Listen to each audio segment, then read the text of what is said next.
morning. Welcome to Sunrise Daily. Okay. Abuja, the Federal Capital Territory. Good morning and welcome to Sunrise Daily. I'm Maupe Ogunyusuf. And I'm Ayo Makine. Good morning and welcome to the program. Today is the 13th day in the month of, just in case you don't know, in the month of January 2026, not 2025. Correct your calendar right now. Yes, Maupe, don't look at me like that. It's 27 degrees here in Lagos, and sincerely, I don't know what the weather is looking like in Epoma this morning, Edo State, in Edo State and Epoma to be precise.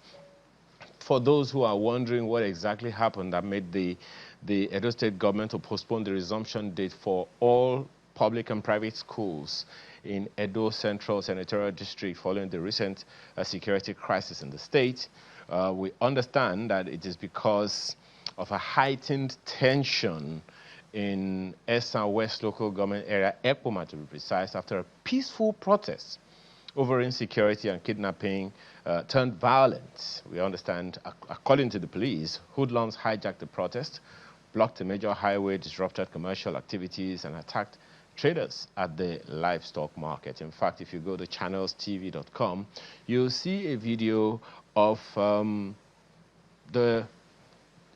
people in tears as court orders remand of arrested Epoma protesters at Edo Correctional Center. It's a developing story that we are keeping our eyes on, and a good number of things that have happened about this one. One will wonder really exactly what would inform all of that. Well, we hadn't even recovered from a story we heard of an attack on a palace in the same state, and here we are having this one. One wonders, Maupe, whether I always put all of these things on communication or a failure of it. What are your thoughts, Maupe? My thoughts are that it's too early in the year for trouble, that people just need to. Yes, it is true that when, insecurity happens, people can feel frustrated, people can feel angry, anxious, they're all the symptoms. And we all know that Epoma is home to tertiary institutions in Edo State. It is home to the Ambrose Ali University, pretty famous, for many things. And youths can sometimes get restless.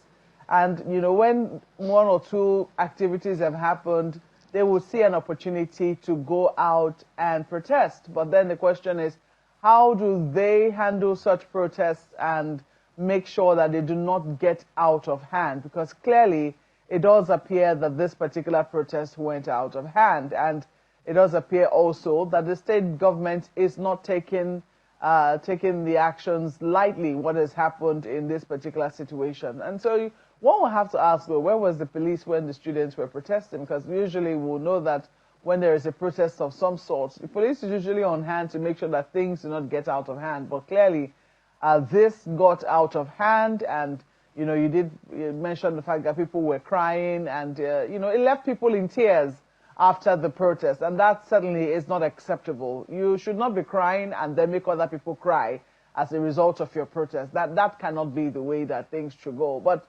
now there are now questions as to whether or not the state government isn't being a little high-handed in terms of how it's now going about trying to, show that there is government in the state, or, teach the protesters a lesson. So we understand that about 7 of them, 52 were initially remanded, but 7 have now gone to court, and I think they've been asked to be remanded in prison. And their lawyers say that what they're being charged for is not protesting.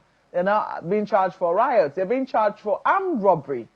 These are some of the charges that have been preferred against them. So there are big questions as to, what level is the state government taking this to? And then the lawyers are saying, but they don't know that anybody has complained that they were robbed. And maybe later on they will be informed as to the gravity of the offenses or where these charges have come from.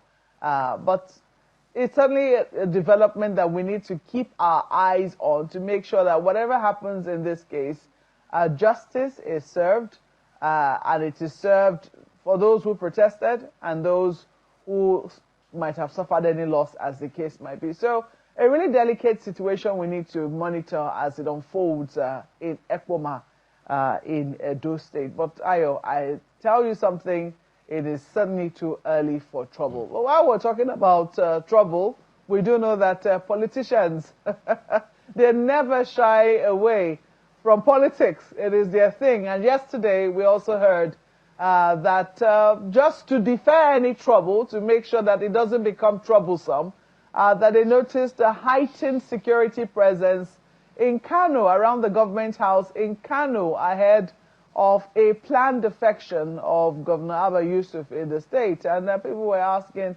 hold on, if he's defecting to another party and it is not a popular decision, how is he going to be going about? Is he going to be going about with increased security with him? But these were just things that people noticed. They noticed APCs in front of the government house, the armored personnel carriers right in front of the government house, and people were saying, is this ahead of any, untoward development? So, but this morning we have spoken with our correspondent, and our correspondent says that those APCs which were seen yesterday, that's the armored personnel carrier now, not the party, the armored personnel carriers have since disappeared and are no longer there. We will be expecting visuals, to confirm the same to you, and if we get them in the course of this program, we certainly will bring them to you.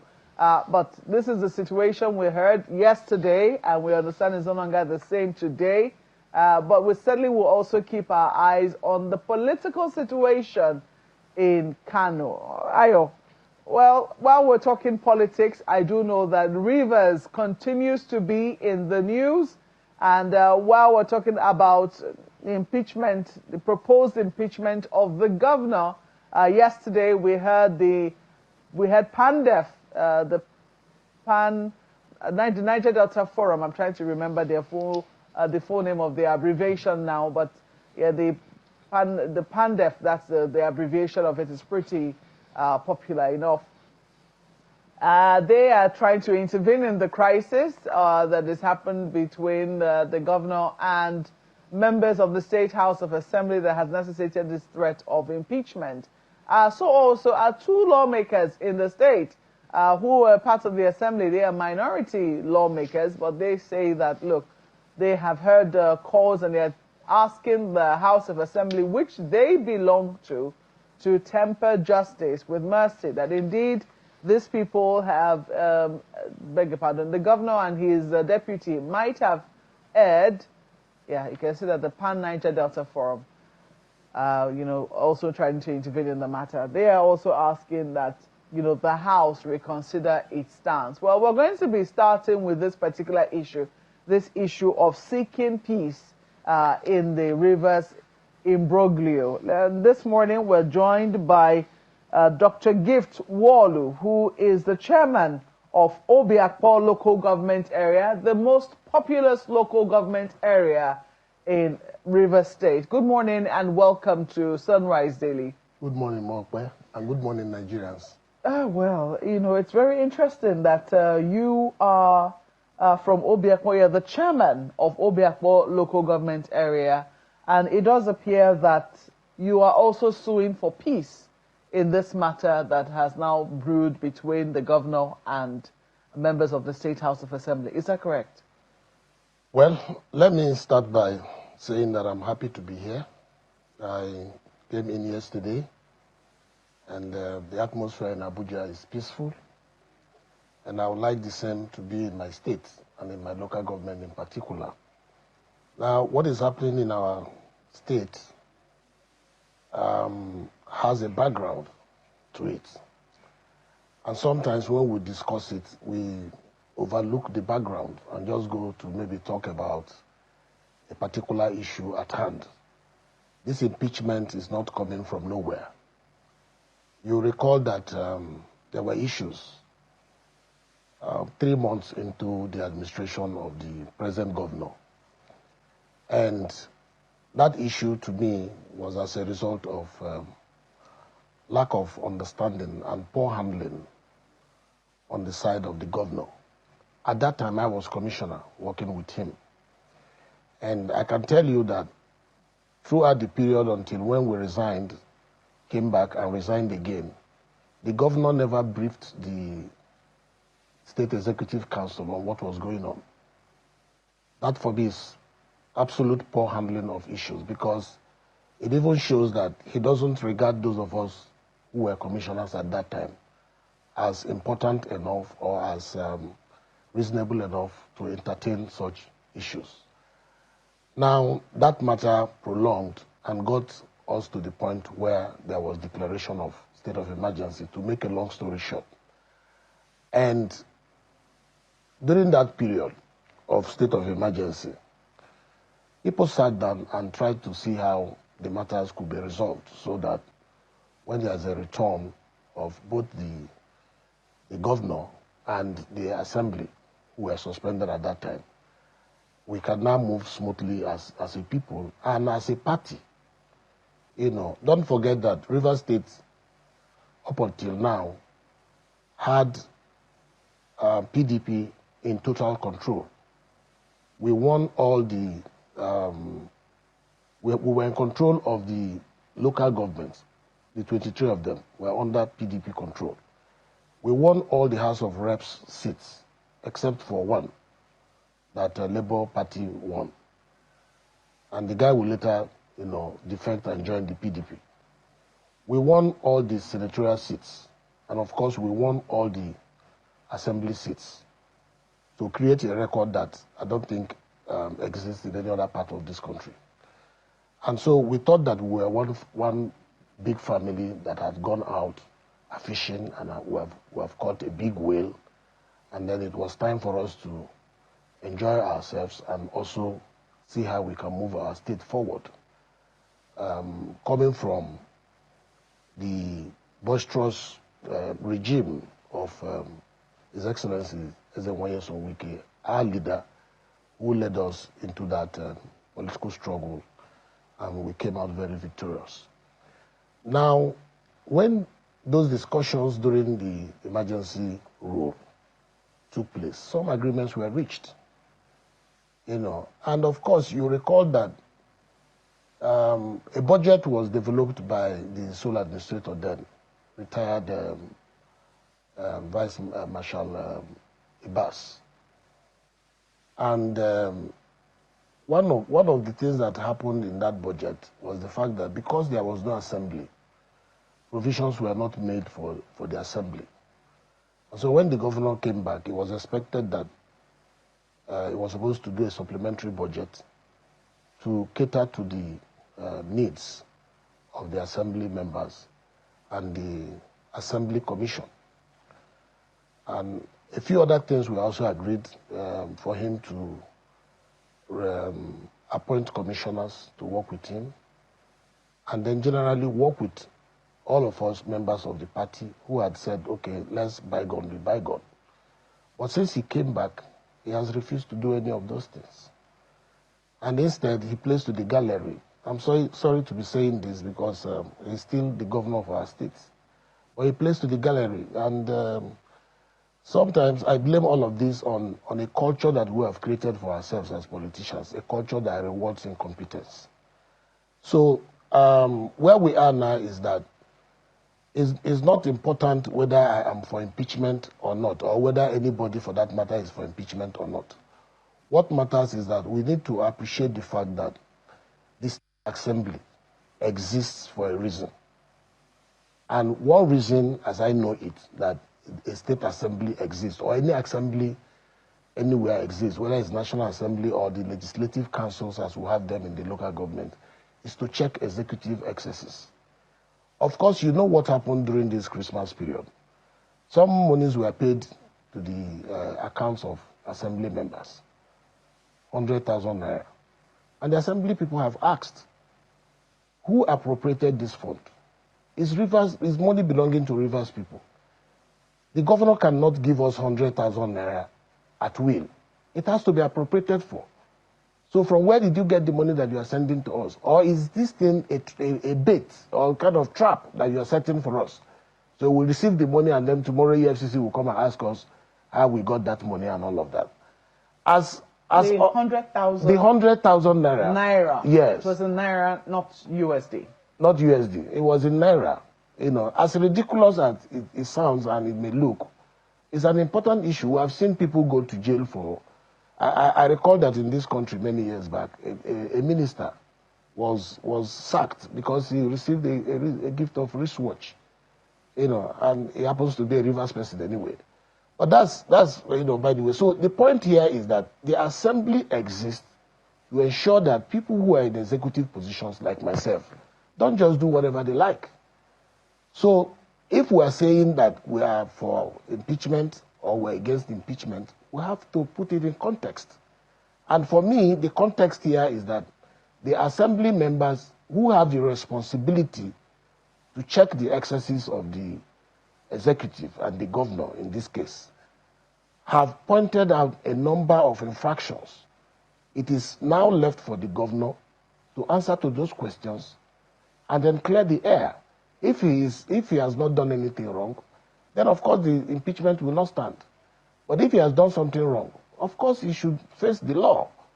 That is the only way we can have a sane society. Let's not be too sentimental about these things. So you believe that the lawmakers that are now asking for their colleagues to reconsider, they're being sentimental? Not necessarily being sentimental. They have a right to say, okay, because of maybe where we're coming from, can we still see whether we can tarry a bit and all of that, which is what I think they are doing. But overall, it is now left for the rest of the members, because it's just 2 out of 26, right?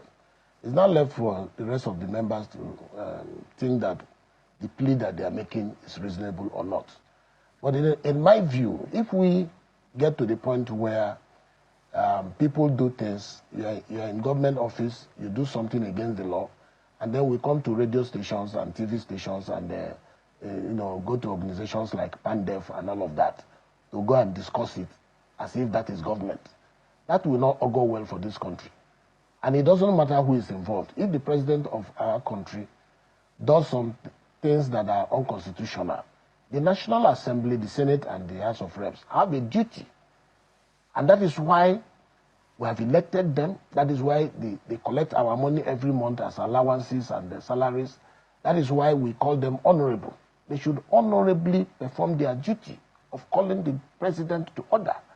If it is a governor or local government chairman, you must be on your toes, knowing that there are people who are watching. You can't just not do anything you like, and then when the big stick is raised, you now run to court of public opinion. And some of these people who talk in the public space, they do so sometimes largely out of ignorance of how things work. You know, yes, because if we didn't have need for state assembly, why did we constitute them? And these people represent the constituencies that make up the state. What I believe they are saying is based on what the rest of the state want. Have you heard what members of the opposition in your state are saying? Yesterday, members of the Labour Party defected to the ADC in your state, in Rivers State. And some of the things that they had to say were very uncomplimentary about the members of the State House of Assembly.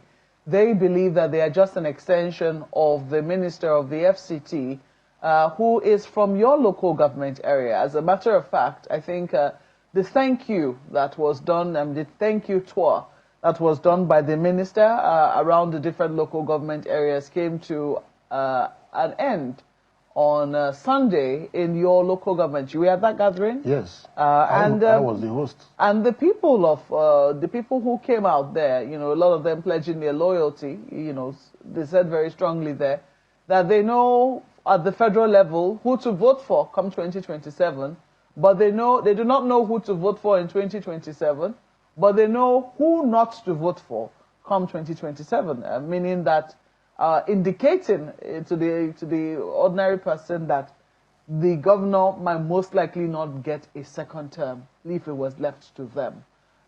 So big questions as to what exactly, when you say the people on the street, when you say the constituents, and when you say what the lawmakers of the River State House of Assembly are doing, some people will say, do they really represent the interests of the people who elected them, or are they representing some other interests contrary to what the people of the state who elected them would like?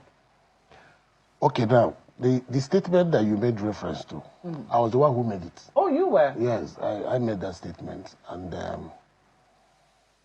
it's a deep statement, and that's why maybe it's now recurring. And it's clear. I'm the chairman of council, elected by my people. We elected the assembly members. The speaker of the River State Assembly comes from my local government. He represents the constituency 1 of Obiakpo. We have another rep, Lady Mrs. Emilia Amadi, who represents constituency 2, which is where I come from, as well as the FCT minister. Now, we sent them there to represent our interests. And when I came out there and spoke about the fact that when it comes to who will be president, that we know where to go. But when it comes to governor, we don't know where to go yet. But we know where not to go. Yeah, it's informed by the fact that, I come from a human psychology, behavior background. I used to teach in the university. I resigned for this office.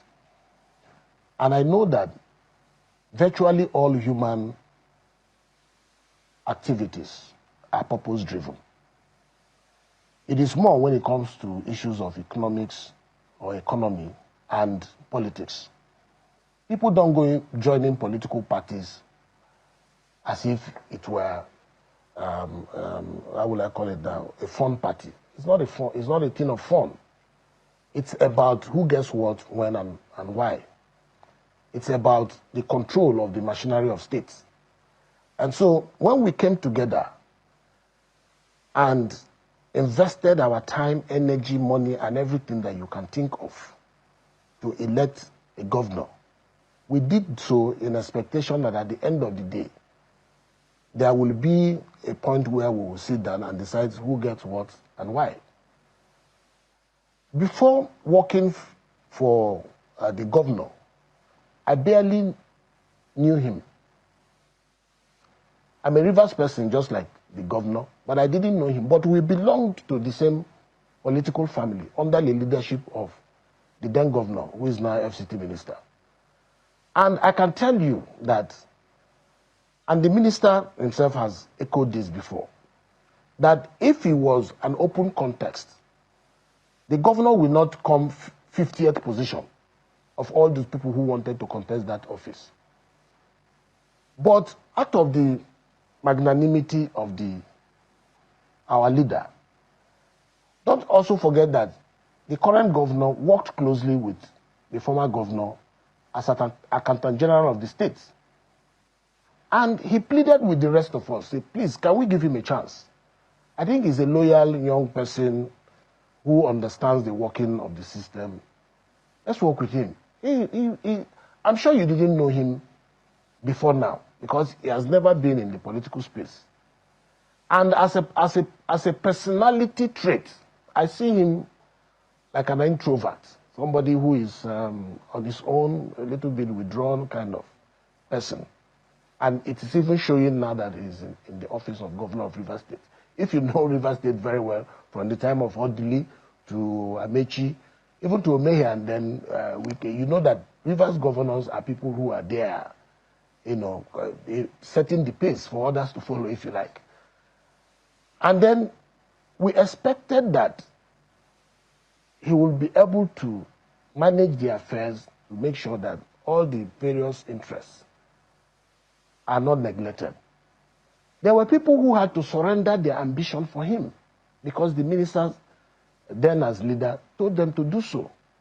In fact, I can tell you, and I want to tell Nigerians that when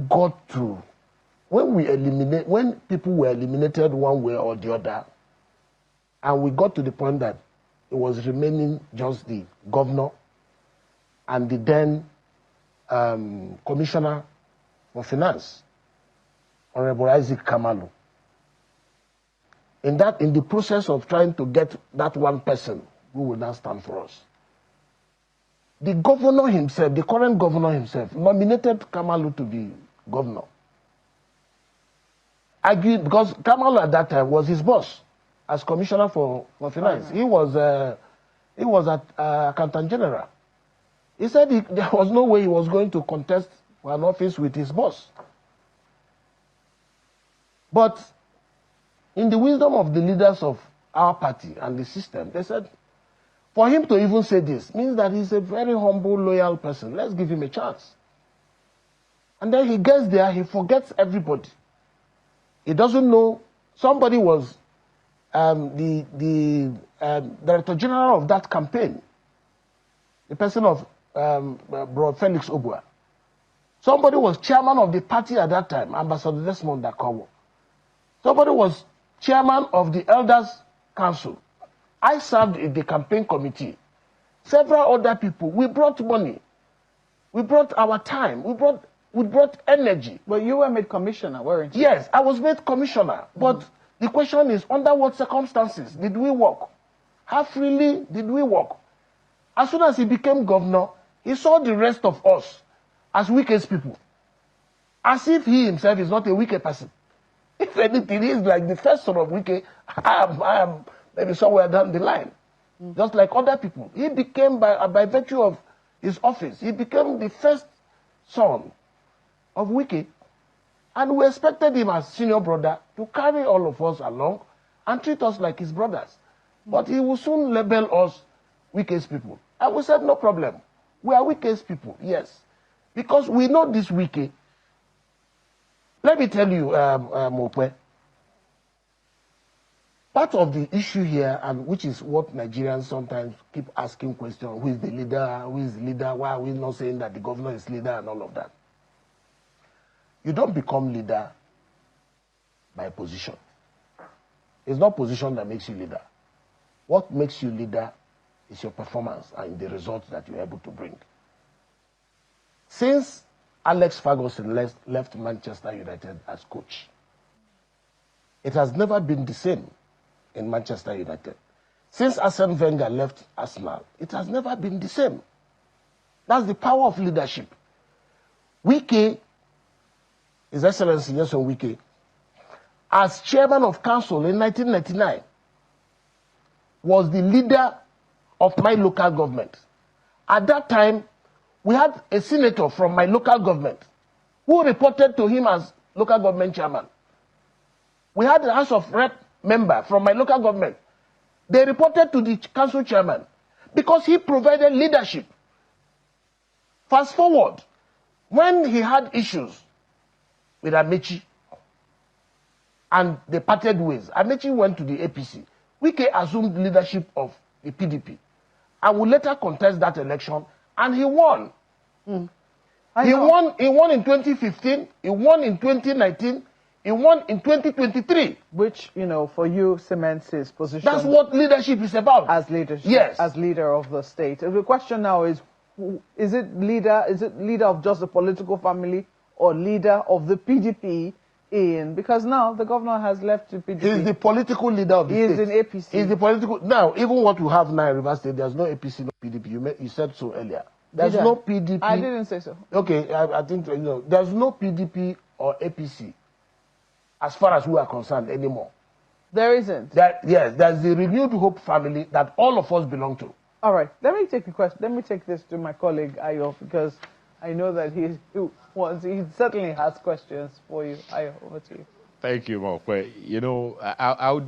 I'd like to begin with where you just ended it. When you say there are no political parties in Rivers State, it's a little worrisome because it is public knowledge that members of the House of Assembly and the governor of the state moved from PDP to the APC. So when you are saying now, someone of your status in Rivers State, saying that there is no political party in Rivers State, then it begs the question, what exactly is happening? Is there going to be, when you are going to contest the next election, are you going to contest on the Renewed Hope party or what exactly? You know, in our churches, sometimes you have a particular church having an event and inviting other churches to join them, and they all come together under what is called the body of Christ. We don't quarrel about it. But when politicians come together in the interest of peace, in the interest of protecting their interests, in the interest of justifying, in our case now, the goodwill that we have enjoyed under the presidency of Asiwaju Ahmed Bola Tinubu as a state. Don't forget that politics is local. All politics is local. And Rivers people, we have seen what we have never seen before. The kind of goodwill that we have enjoyed, whether it is in terms of projects in Rivers State executed by the federal government, whether it's in terms of appointment of our sons and daughters, whether it is in terms of the good relationship that we enjoy from the president. We have decided as a people that the time has come for us to keep party aside and work together in the overall interest of our state and the people. And that's what I mean. I belong to the PDP. But when it comes to the issue of the election that is coming in 2027, I am not PDP. I am for Asiwaju Ahmed Bola Tinubu. I am a member of the Renewed Hope family. Okay. That's the point I'm making. And all of us are in that Renewed Hope family. Okay, that is the noted. governor. And that's where the FCT minister is leader. That is noted. Now, a couple of times you've used well, this is a where term. we currently are now with this. If you can hear me. Now is how will members, do you think that members, because PANDEF is trying to intervene in this thing. They believe that, well, infractions, well, they haven't quite said that, but they have asked very senior members of their team, to intervene. And people will be wondering, isn't this a little too late? Because we've seen at least 2 high-level interventions. The very first one we saw before last, I think sometime in 2023, when matters broke down. We saw the president inviting members of the key political actors to the villa. And we thought that peace had been achieved. Unfortunately, that wasn't the situation. Last year, we saw a total breakdown and a state of emergency declared in Rivers State. And then we saw attempts during that emergency period to try and reconcile the warring factions. And it did seem like, some measure of peace was achieved at the time. When the governor came back, he seemed pretty quiet. The minister as well seemed pretty quiet until only recently again we saw moves. The governor defecting to the APC, declaring that he was given a form 0001 in the state, etc., etc. And then, questions of the statements he made as to if he's following Bola Asiwaju, he's not following Kona, he's going straight ahead. And people started wondering what is going on. I mean, as matters broken down again, and then, we now heard the former governor of the state, the FCT minister, also responding and saying, who is following Kona, and he, asserting, so to speak, his own leadership or his own authority within the state political circle. So people are wondering at this time, given where we are, and then of course we saw the assembly last week, broadcasting live their own proceedings and their, I will not call it a threat, I would say their own attempt or their move to impeach the governor of the state. So people know now very certainly that all is not well within the politics of Rivers State. So, well, given where it has gotten to now, do you think that all of these attempts to try and intervene and bring about peace, because you said when you came into Abuja, what you saw was peace, and that you would like such a situation to reign within your state. Do you believe that these interventions can bring about such a situation, or do you think that this has since gone past the Rubicon? Well, in my place, that's a saying that when a husband and wife have issues, and the matter is brought to the Council of Chiefs, The duty of the Council of Chiefs is to put aside the differences and see how they can bring them together. But ultimately, these two individuals will go to their house, and the Council of Chiefs will go to their own houses. It is what the both of them make of what the Council of Chiefs have told them that will tell whether there is peace or not. I talked to you before about poor handling of affairs. You know, public issues, if you wake up this morning where you decided to dress in the way you are dressed, it's your personal matter. Nobody has a right, not even maybe your husband. Maybe he can say, oh, I like the way you're dressed, or I think you should do this. But it's your personal matter. But when it has to do with the matter of even what your husband will eat, because it affects him, you need to ask him, you know, darling, what if I do this or I do that? Then when you talk about the state, you know that you cannot just decide as you like. And what I also talked to you about the issue of incompetence. We saw the governor of Delta State defect recently. You saw how that defection happened. We saw which other governor defect. A lot of governors. Yeah, a lot of governors have defected. Even Bayelsa State. The day he defected, he did so with people. He called people around because it's not your personal thing. When it happened in River State, what did you see? It was one man standing alone.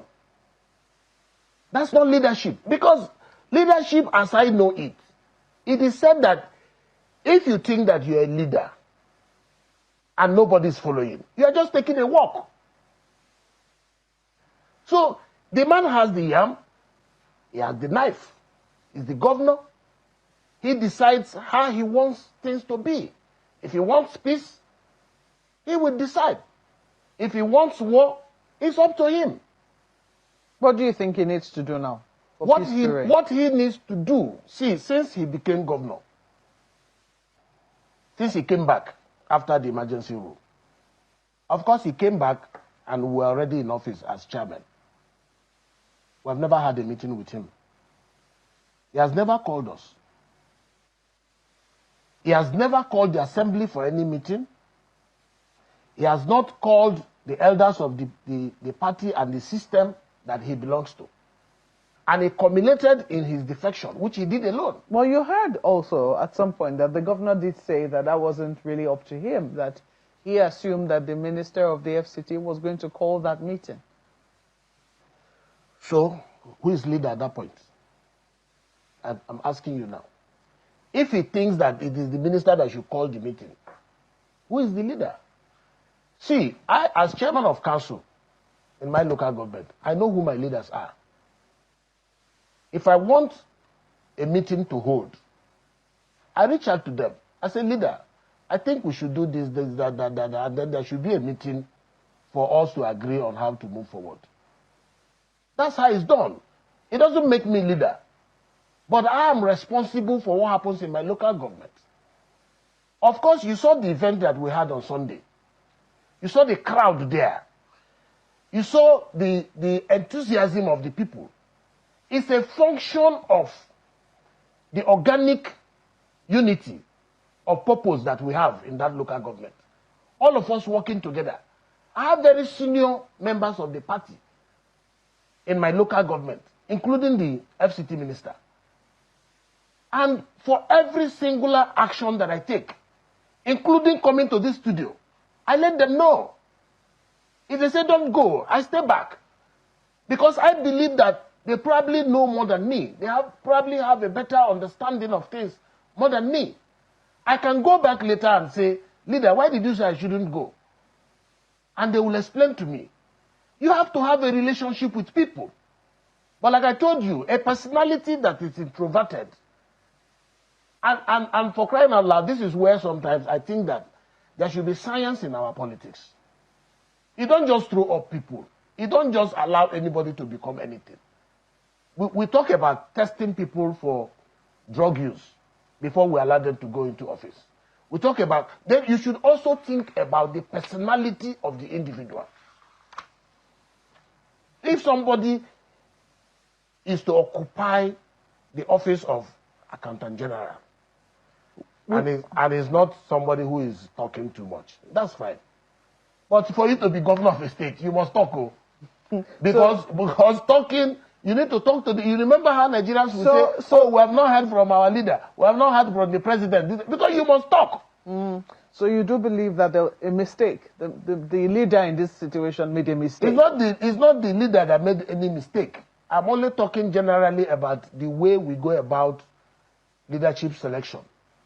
But when you can, in selecting you to be... you talked about the magnanimity of the leader. You talked about, you know, the fact that he was the least favorite of all of the people to emerge. And then, you now say that in terms of quality. In terms of his political profile, yes. I meant. In terms of his political profile. Yeah, but you've added personality to yes, it. I'm saying that so many other things should be considered.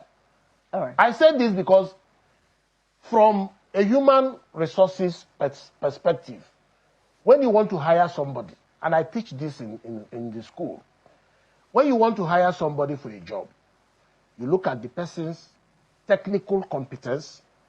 For example, for you to be a journalist, you have your training as a journalist. Then your character is also important. Your height may be considered. Your color and so many other things will be considered. I don't know that color is considered as a newscaster, but I have to thank you because at this point we're totally out of time, and I know that we can go on and on about the matter in River State, but it's certainly a development that we will keep our eyes on, especially with PANDEM, that's the Pan 90 Delta Forum, now trying to get involved, as well as the lawmakers who are now saying that perhaps their colleagues, you know, should take a second look at this particular development. I don't mind that there is peace, so long as it is anchored on justice and understanding. And then the people, when there is finally peace, people should take responsibility for sustaining it. All right. And in this case, the governor has very huge responsibility to ensure that there is peace in River State. Once more, we have to thank you for coming on Sunrise Daily. Dr. Gift Wolu is the chairman of Obiakpo local government area, the most populous local government in River State. Thank you once more for coming on Sunrise Daily. Well, we'll take a break now. When we return, we'll be taking a look at the politics in Zamfara State. There have been accusations against the Minister of State, former Governor Matawale, who is currently the Minister of State for Defense. At the federal level, accusations against him have come up, and we'll be taking a look at some of those when we come back from this break. Please stay with us.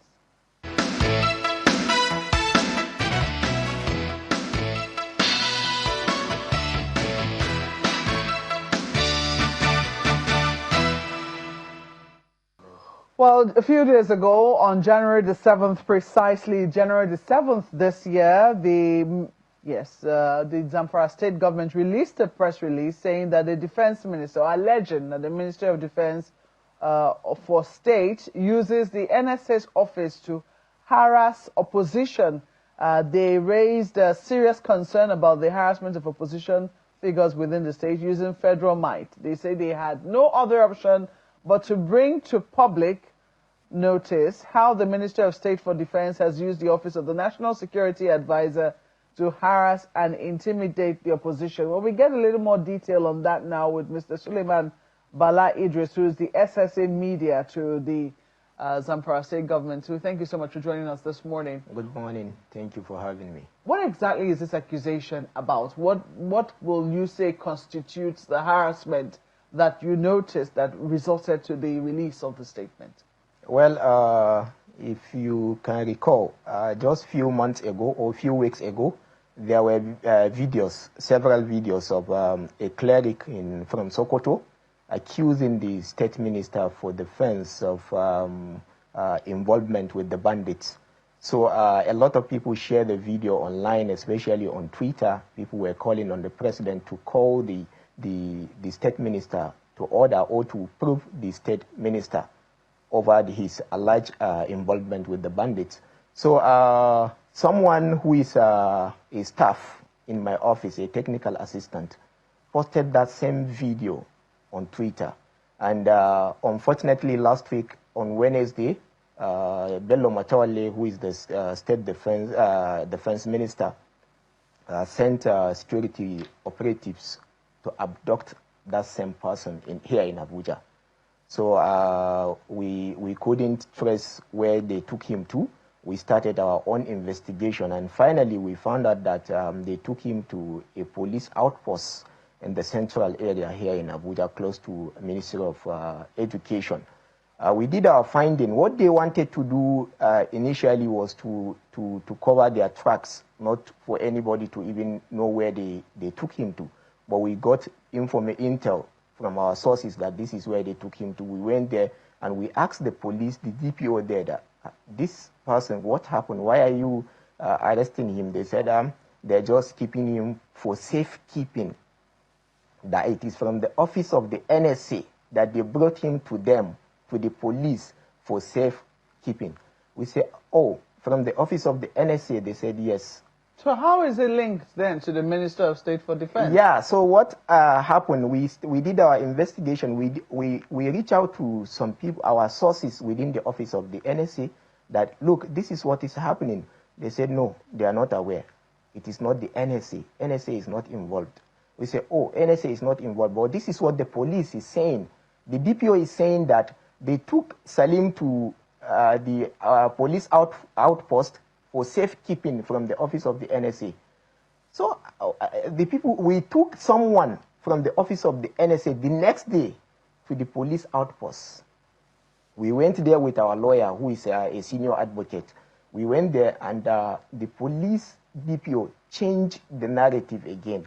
After the person that we took from the office of the NSA did not disclose his identity there, but the police officer told him that yes, it is security operatives from the office of the NSA that brought Salim for safekeeping. The person that we went to is a special advisor to the NSA.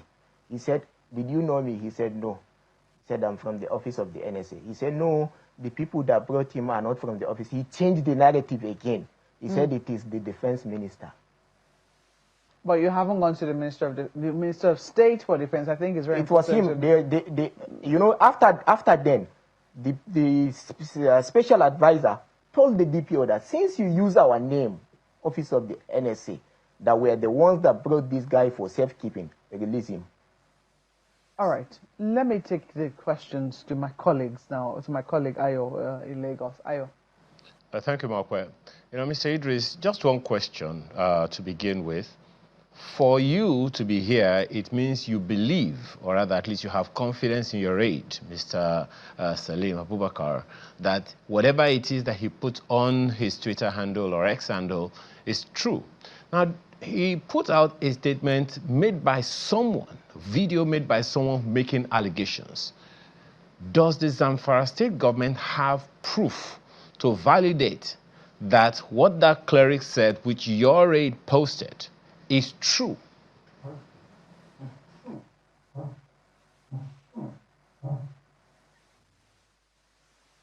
Can you please repeat the question, because I missed some part of the question? So do you have proof that what the cleric said, which your aide posted, is true? Yeah, I think it's not just about the state government having proof. Even the federal government, if they want to be sincere on this matter, they have the proof. Because state government. Just a second. Let's start with the state government. The defense minister took the cleric to court. Mr. Idris, just 1 second. Just 1 second. Some evidence. Mr. Idris, if you can hear me, let's start with your government, you in your office and the governor and all of that. Does the Zamfara state government have proof that the minister was in cahoot with bandits? And with another video of a former senior special assistant to Matawale, who said a lot of things. I think you should have seen the video. By now, the video went around, especially on X. So we have the proof. Even the federal government, definitely they are in possession of the proof. Okay. Now, we have that. Because anyone can make claims, Mr. Idris, I'm sure you know that. Anyone can make claims, anyone can say anything, but without proof, you can't take it to court. Now, if you validate that it is the truth, that your aide has put out.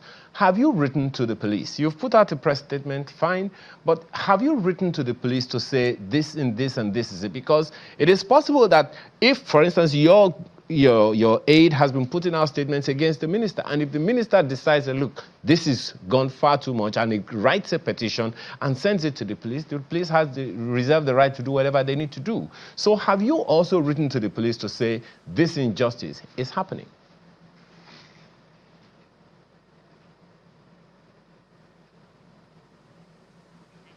Mr. Idris, can you hear me?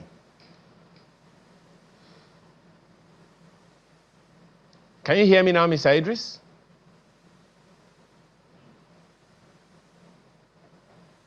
Oh dear. Well, can you hear me now, Mr. Idris? Happened. Okay. Yes, I can hear you. Okay. Did you hear my question? Yes. I'm trying to respond to the question. Go ahead. I think I did a brief introduction to the case when I started giving how they abducted Salim. Is because it was not an arrest. You cannot go and arrest someone to to blindfold him with a mask. They took him. They were also all wearing masks. They took him to an undisclosed location. I told you that we went far through our sources to find out that this is where they took him to. It was not an arrest. That was an abduction. If really Matole has a case against Salim, he should have taken him to court from the beginning, not to abduct him, because they wanted to abduct him and maybe to cover tracks. But we did our homework very well, and we got the information where they took him to. So what I'm trying to say is that time on Friday, when the NSA people told the DPO to release Salim, immediately they left the police outpost. They took him to magistrate court in Asokoro. And unfortunately, upon arriving at the magistrate court, the magistrate, our lawyers requested for bail, but the magistrate said that she's adjourning the case till on 13th, which is today, for them to apply for the bail. So this is just a case of abduction. They don't have, Matole doesn't have any case against Salim. If he has any case, he should go to the court. There is still, I stand to be corrected, Mr. Idris, but I still see the question, if you can hear me. The people he used are the DIA. Just 1 second, if you can hear me. My colleague asked you a question, what's the link to the minister? And all of the things that you have saying doesn't sound like there is any proof, substantial proof. Just one second. Now, just 1 second, if you can hear me, Mr. Idris, just 1 second. Now, so the issue now is, I asked a question that you haven't quite answered. If it is an abduction, and as you say, it is illegal, have you reported the matter to the police so that the police can step in and do the needful? And now that it is in court, what are your expectations? Well, let me please, before I answer your question, let me ask you another question. Where did you think we got the information that Salim was held in the police outpost at the central area? It was from the police, from the headquarters of the police, because we reported that there was a case of abduction. And the police informed us that they would do their due diligence, and they did. They gave us information that this person we are looking for is at this outpost, the police outpost in the central area, because the DPO is complicit. He was in contact with Matawale. I'm not telling you hearsay. I have my facts, because we went back to that place, and Matawale's people called the DPO, and the DPO was giving us terms that Salim's parents should reach out to Salim. He has demands that Salim should write an apology on X, and that he should pledge allegiance to him, and he will not write anything against him henceforth. So these are facts that are linking to Matawale. How can you just ask someone to put down an apology, to write an apology on X, and also pledge allegiance to you if you are not complicit, or if you don't have something to hide? So what we're saying, we have our facts. They call us to the police station in the central. The DPO is complicit. He's in direct contact with Matawale. He's the one who passed this message of the demands to the parents of the abducted person. Well, this is where we are now. We understand that the Minister of State for Defense has gone to court. Is that correct? Yes. Who exactly is he suing? He's suing Salim because his cover blew, we blew his cover. We took the people that he used their name, the NSA office, to the police outpost. They wanted to keep him in the police custody. But you said the NSA denied it, that they were not involved in it. Exactly, because we took the case to the NSA office. We did the statement that this is what the police informed us, that the police said that he is only in their place for safekeeping, because the NSA office cannot keep somebody, even if you are awaiting trial or they arrested you, they cannot keep you there. They have to take you to the police. The police then will take you to court, then the court will take you to prison. Are you saying that the denial of the NSA's office fell flat on its face? Yeah, because Matawale and the police refused to listen. All right. How do you see this matter being resolved? I think it's high time that the NSA, Malam Nuri Bado, should call his people to order, that he should not allow Matawale to be using his people, his personnel. Matawale is abusing a lot of, he's just abusing his office. He's using the DIA, which we know. He arrested a lot of people using the DIA. He's harassing a lot of people using the DIA. Even some journalists. He did that to Vision FM. He did that to Liberty TV and radio. So it's like it's not as if we're in some kind of dictatorship that one person that forged Ibn NYSC certificate is doing such kind things to people. This has not been proven in a court of law, but we have to see how this matter eventually develops as the time goes by. We have to thank you so much for coming on this morning. Mr. Suleiman Bala Idris is a Senior Special Assistant Media to the Governor of Zamfara State. Thank you so much for coming on Sunrise Daily. Thank you.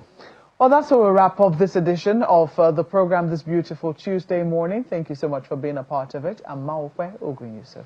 And I'm Ayo. Marking a Business Morning is on the hour. A wonderful rest of your day.